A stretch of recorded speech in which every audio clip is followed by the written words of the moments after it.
මේ ව්‍යසනයේ මුදවා ගැනීම වැදගත්ම කාර්ය දේශපාලන අධිකාරී. වැදගත්ම කාර්ය. මොකද මාර්ජුව කියන්නේ නැහැ කුඩු ව්‍යාපාරිකයෙක් එක මේසේ වාඩි වෙලා උඹ කුඩු ගෙනින් මෙතන විකුණපන් මට දීපන් මේ ගාන කියලා සාකච්ඡා කරන තත්ත්වයක් නැතුව ඇති. හැබැයි ඒ දේශපාලකයෙක් රශ්මි කදම්බය ඔහුට ගැවසීම, ඔහුගේ බලකවයට ඇතුල් වීම, ඔහුගේ සමීපතම මිතුරෙක් වීම, ඔහු සමග එකට ගැවසීම විසින් දේශපාලකගේ ආරෝපිත බලයක් වෙනවා. එනිසා මේ සන්නද්ධ සංවිධානාත්මක අපරාධකරුවන්ට ආරෝපිත බලයක් තියෙනවා.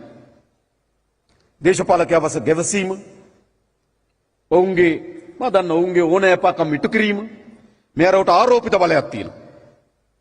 සමහර රාජ්‍යාන්තර ක්‍රියාත්මක වෙනකොට අර ආරෝපිත බලය ක්‍රියාවට නැගෙනවා. එනිසා පරීක්ෂණ අඩපණ කරනවා.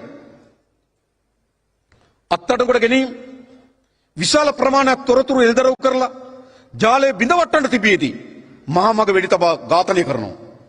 ආරෝපිත බලය. දේශපාලන අධිකාරිය විසින් ආරෝපිත බලයක් ලබා දී තිබෙනවා මේ අපරාධකරුවන්ට. මම ඔක්කොම ඔබට කියන්නේ නැති එකක් කියන්න. අපේ දේශපාලන බලය කිසිදු ආරෝපිත බලයක් නිර්මාණය කරන්නේ නැහැ. ඒ ආකර්ෂණය කරන නේ විකර්ෂණය කරන බව මම කියන්නේ. ප්‍රතික්ෂේප කරනවා. ඒ තමයි තිබෙන ප්‍රධානතම හැරවුම. ඒත් අපේ පොලිසිය අදක්ෂද? අපේ පොලිසිය දක්ෂයි. ඕනෑම ආందోලනයට තුඩු දෙන අවස්ථාවක් ඉතා හොඳින් පරීක්ෂණ කරලා ඉතා කෙටි කාලයක් ඇතුළත අපරාධකරුවන් නීතිය හමුවට ගෙනියන්න තරම් අපේ පොලිස් දෙපාර්තමේන්තුව සමත්.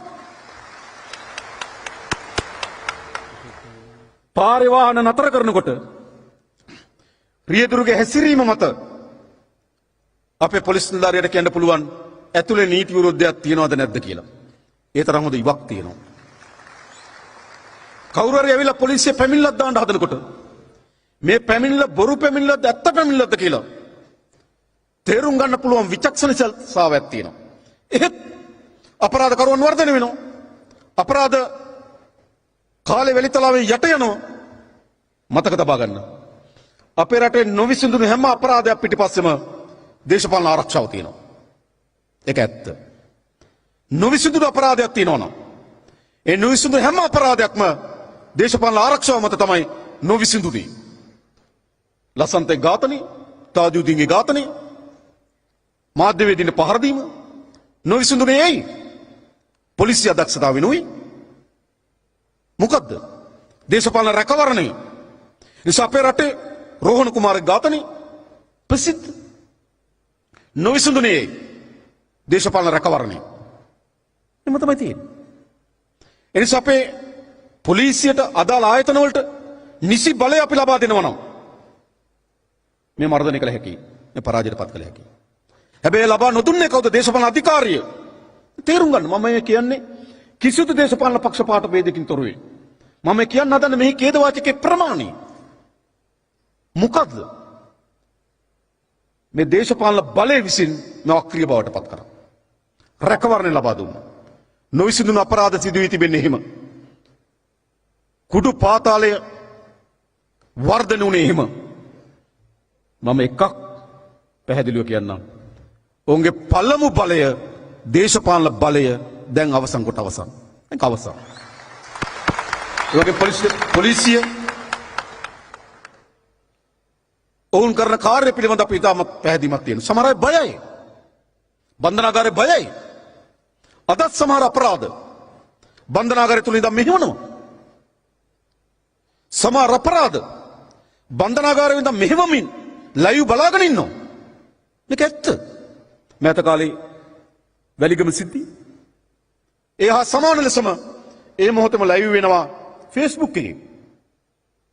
කොතනද තියෙන්නේ? එයි සමහර අය බයට ඉන්නවා.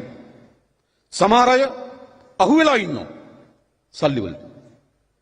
හැබැයි ඔක්කොම තිබියදී අද ශ්‍රී ලංකා පොලිසිය ඒ අවදානම අරගනිමින් මේ මෙහෙයුම දියත් කිරීම සඳහා බැඳී සිටිනවා. බැඳී සිටිනකොට ඒ පොලිසිය අය අපරාධකරුවන්ගේ සතුරා බවට පත් වෙනවා. දන්නවා. ඔවුන්ට එරෙහිව නගන හඬින් අපිට තේරුම් ගන්න පුළුවන් අපරාධකාරයා සහ ඔවුන් පිටපසින් ඉන්නේ කවුද කියන එක. හෙට මේ දවස්වල බලන්න. මම හොඳට දන්නවා. තවත් ඉදිරියේදී විවේචන ලක් වෙන පොලිස් නිලධාරීන් කීප දෙනෙක් ඒවි. මේ වැඩේ හරියට කරනකොට අනිත් පැත්තෙන් එනවා. තේරුම් ගන්න හොඳට. මේක හොඳට තේරුම් ගන්න තියෙනවා. ඒ නිසා මම හිතනවා අපි ස්වාධීනත්වය දෙන්නම්, අපි බලය දෙන්නම්, අපි අවශ්‍යතා හදලා දෙන්නම්. අපි මේක අවසන් කරමු. මෙහිදී මා හිතනවා අපේ ඊළඟ ප්‍රධානම මෙහෙයුම තමයි මේකට ජනතාව සම්බන්ධ වෙන්න. ගමේ ඔබ දන්න ඔබට සැඟවිලා නැහැ මෙයා. අවුල්ුණු කෙනා, විකුණන කෙනා, තොග වෙලෙන්ද ගමේ කෙනා දන්න සැඟවිලා නැහැ. හැබැයි බියටපත් වෙලා තිබෙනවා. තනිතෙනා කෙනා ගත්තොත් බියයි. අපි උඩ සිට පහළ දක්වා ගම් දක්වා විහිදුණු ජනතා ව්‍යාපාරයක් හදනවා. මේට එරෙහිව ප්‍රබල ජනතා හඬක් අවශ්‍යයි. ගමේ හුදකලා වෙන්න ඕන අපරාධකාරය. ඉස්සර එහෙමයි අපේ ගම් තිබුණේ. අපරාධකාරයා පාරේ දකුණෙන් ආවනම් වම් පැත්තට මාරු වෙනවා. ගමේ උත්සවයක් තිබුණා නම් අපරාධකාරයට එන්න කියන්නේ නේ. මඟුලක් තුලාවක් කරන්නේ නැහැ ගමේ. අද මොකද වෙලා තියෙන්නේ? අවුරුදු උත්සවයේ ජාතික කොඩිය ඔසවනවා.